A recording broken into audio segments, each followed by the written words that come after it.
Messi bir yana, amma Ronaldo kimi oynayan heç yoxdur. Mən daha yaxşı oynayıram. Oyuna baxın. Necə yəni? Oyuna da. Hə, yaxşı. Turan defansın içinden rahatlıkla geçti ve gol! Bu vura bilir. Qaqam bu oynayandı. Oyuna bax da. Mən nəyə baxdım ha? Xəbərlər. Alo. Amerikanın lideri Trump Venezuelanı ələ keçirib. Məzərlərsən. Sən öl, indi də Bakıya gəlir.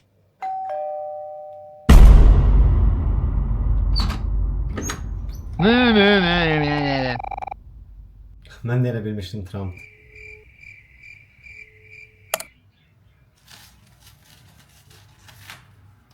Çox sağ ol. Duran, ben senden daha yası futbol oynayıram.